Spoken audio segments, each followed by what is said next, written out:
Yes, sir. Chief Barrister Itebu, the UPU Vice President General, it's indeed a pleasure being in your presence again. There was the Wado City Advocacy Group. We saw them at Oyamuge, the UPU house the other day in a meeting with the Igele, the youth body of the UPU. Now, this group, they are agitating that Urobu towns and cities should not be subsumed under Warri. As the first deputy PG of UPU, sir, and a legal practitioner in your own right, what are your views about this movement? Well, Wado City Advocacy, I think, is a recent development. I think it's a brainchild of a very young and promising rural child, Dr. Olu of Warri. I think that came up around August 2021. Legally and morally, I don't see anything that is wrong. So long as they operate within the precinct of the law, there's nothing wrong about it. They are not advocating to secede, because that is what the law frowns at. You can't secede. That's what they are. If not, what they are doing is legitimate. Now, let me put these issues in proper perspectives for you to be able to understand what is going on. Now, before 1952, we used to have what is called the Warri province. And what is Warri province? Warri province comprises the proper data, apart from Anioma. That is to say, the Shekiris, the Robos, the Jo, the Ekwale, the Udokwa, and the Isokos. That is Warri province. Then in 1952, the government of Western region, headed by Chief Obafemi Awolowo, decided to change the title of the Olu of Ishekiri to Olu of Warri. That is to say, before 1952, it was Olu of Ishekiri. But in 1952, he decided to change it to Olu of Warri. Now there was a protest by the people of Warri province. Now, why were they protesting? They said, look, elevating the, what is it now? They changing the name of Olu of Ishekiri to Olu of Warri. We subsume the identities of the ethnic nationalities that comprises the Warri province. And of course, Chief Obafemi Awolowo has to look into the complaint, the protest of these people. And of course, he saw merit. Now, do you know what he did? No. It's okay, well, let's have a middle ground. He decided to change. He left the title of Olu of Warri. But for us to have a middle ground, he now changed Warri province to Delta province. By so doing, I always succeeded in solving the problems, let me say, 70% of the 100% problem. Because, of course, by changing the Warri province to Delta province, of course, the fears of the Udokwas, the Kwales, the Isuko, the Laja Urubos, the Ijos, of course, were solved. But then, there is also a 30% problem. Now, there is difference between Warri province and Warri division. There is also a Warri division. And that Warri division comprises the Urubos of Warri, and the Shekiris, and the Ijos. So the problem was there for a very long time. The Shekiris are telling you, look, Warri is indigenous to us. The Urubos of Warri are telling you, Warri is indigenous to us. Also the Ijos. So this problem will be there. There will be perennial crisis here and there and all that, which led to the setting up of Namaka Agu Commission of Inquiry in 1993, Idoko Quarry Commission of Inquiry 1997. Then, of course, the Dashim Panel of Inquiry in, I think, 2003 now, something of that nature, all to resolve all these problems. But the problem persists, it's still on another. But now, in 2021, this is Olu of Warri now came up, which is this advocacy group we are talking about. Yes, sir. And I came up and I said, why are you people worrying yourself? Now, We concede. Allow the Shekiris to take Warri. Warri is indigenous to you. Let them take Warri. But don't call our territories Warri. If Warri is indigenous to you, no problem. We don't have any problem. So instead of dragging the ownership of Warri, who owns the name and all that, we concede Warri to the Shekiris. But our territories, Urhobo territories, should not be called Warri. So what is wrong with that? I don't see anything wrong with that. Now, of course, you can't be calling a Fun, Ekpa, Ugele, Agbaro, Zedo, Uwanto, Subi, Okokoko, Warri, Udu Warri. No. Because the ones you call the Warri, then of course you are reverting back to 1952, when the people of Warri province, like I told you, the people of Warri province, when they changed the name from Olu of Shekiri to Olu of Warri, they protested.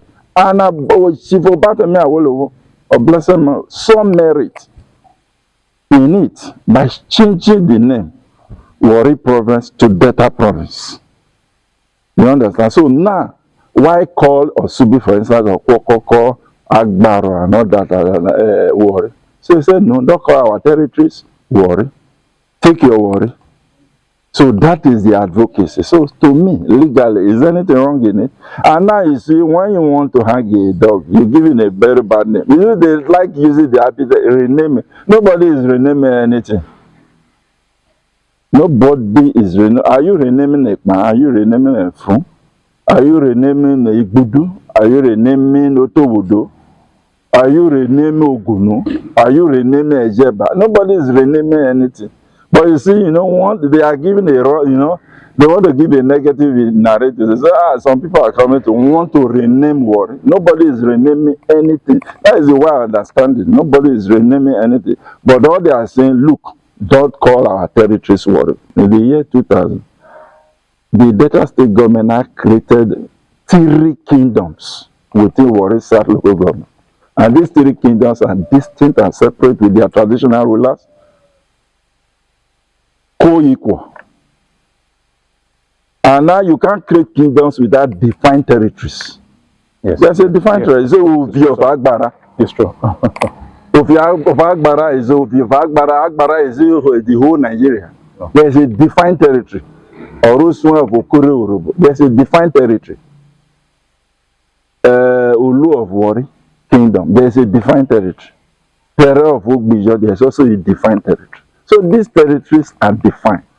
So now, what is the renaming about it? So when you say Olu of Warri, it's Olu of Warri. But you see the problem, I can see there is as it is now, whether you like it or not. The law says it's Olu of Warri.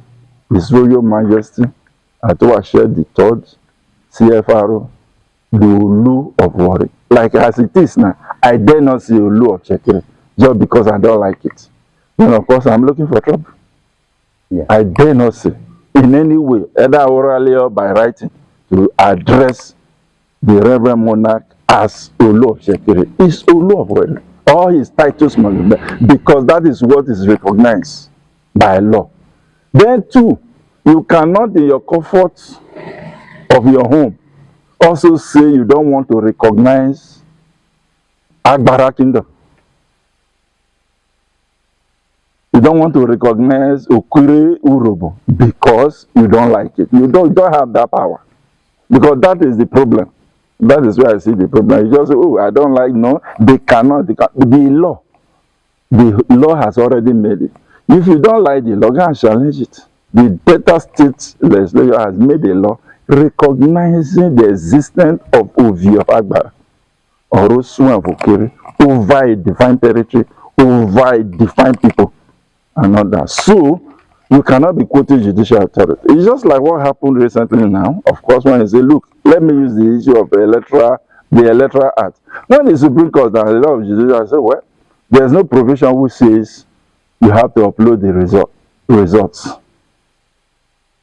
You know, you have to upload the results to the server and all that. Now, Honorable Wai is now proposing an amendment to that electoral law. So it's like after the amendment, there are issues about uploading of results. Then you start quoting the Supreme Court authorities. The Supreme Court authority has said uploading of results is not mandatory and all that. No, once there is parliamentary intervention, judicial authorities can be can be waved aside. So that is exactly what has happened.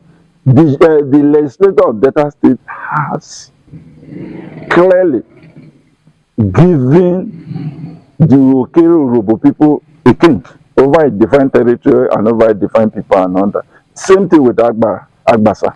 So nobody, whether you like it, just like I have told you, whether you like it, anybody, whether the Urhobo people like it, they cannot address His Royal Majesty as Olu of Ishekiri. He is Olu of Warri, Warri Kingdom. They don't not even say Ishekiri Kingdom. It's Warri Kingdom.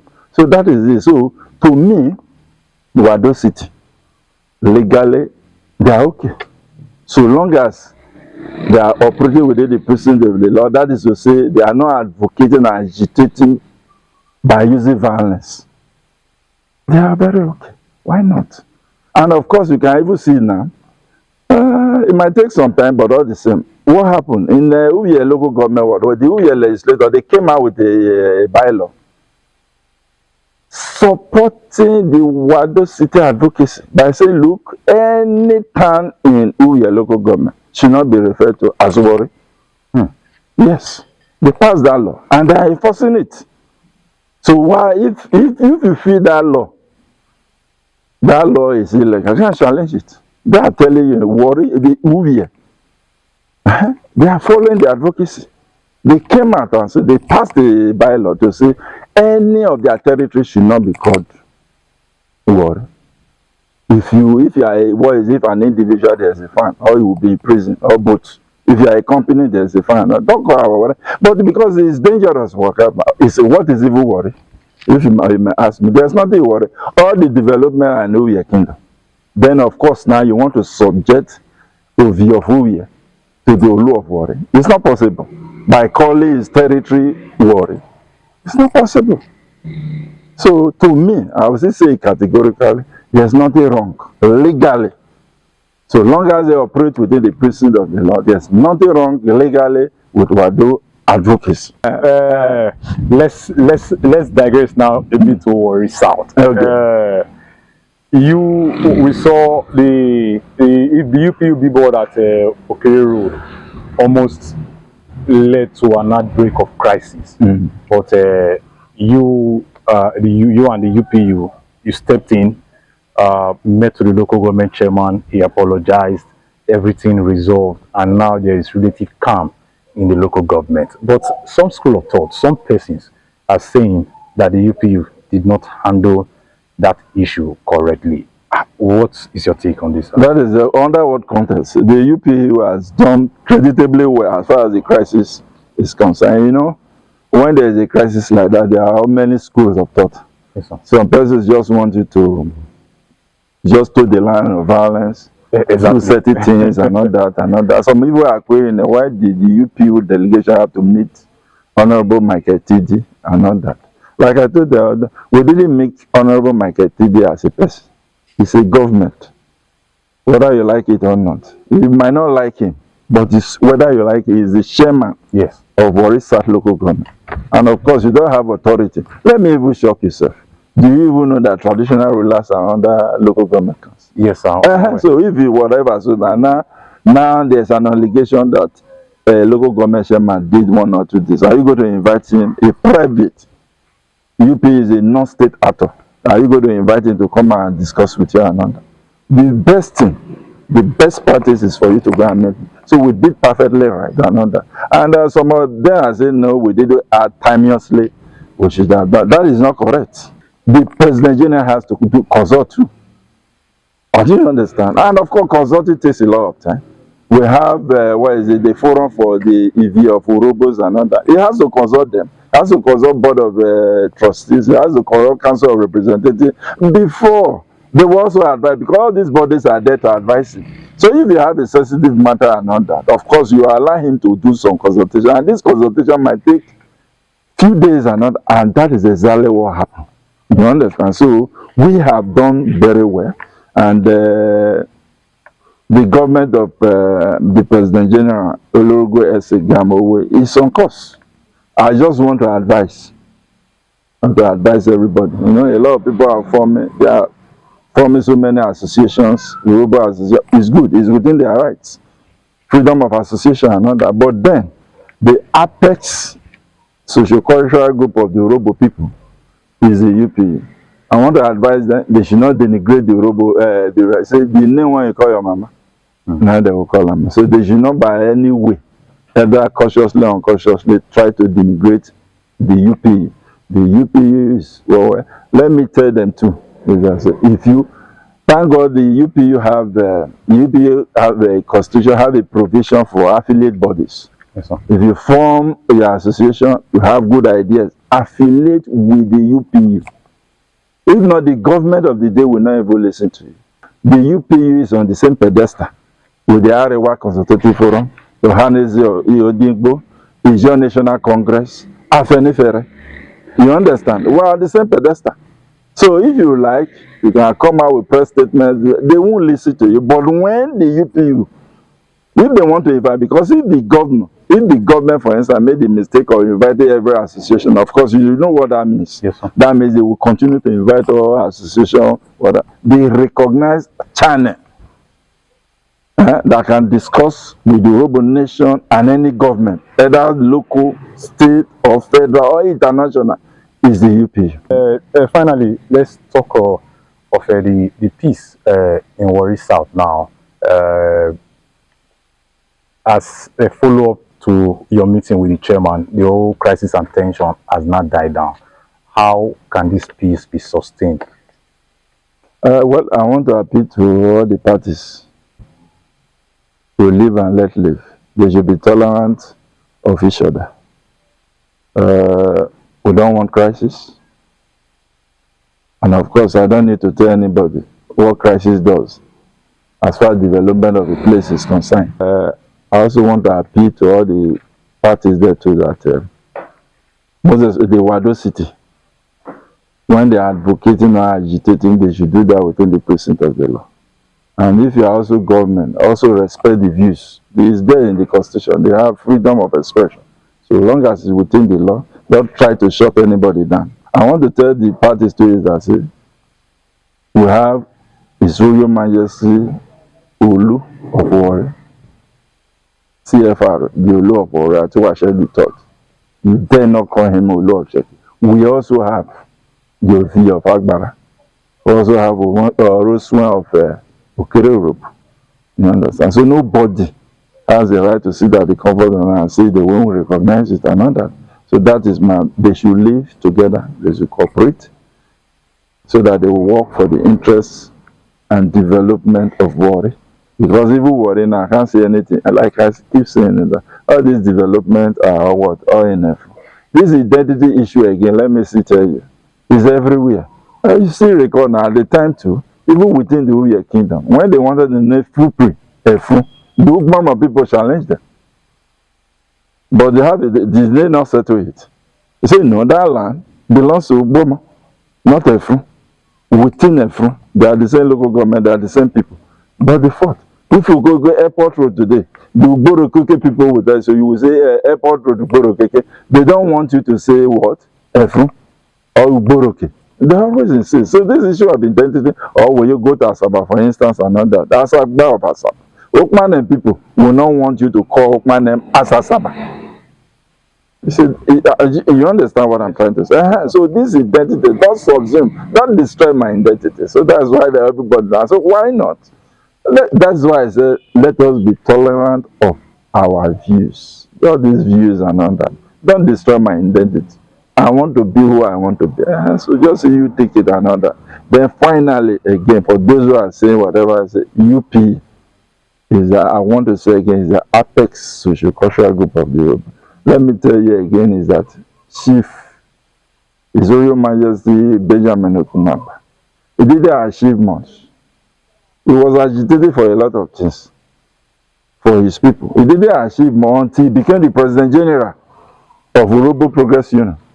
He was the President General of Urhobo Progress from 1999 to 2007. And while he was there, in 2000, he was able to create 2 kingdoms for the Urhobo people, for his people. He was also able to create community development councils, committees. He was able to achieve all these things through the instrumentality of Urhobo progression. So I want to appeal to all Urhobo to rally around the UPU, to rally around the government of Olorugu as a gamble way, so that at the end of the day we'll be able to deliver on its mandate. Thank you. Thank you, sir. Yeah.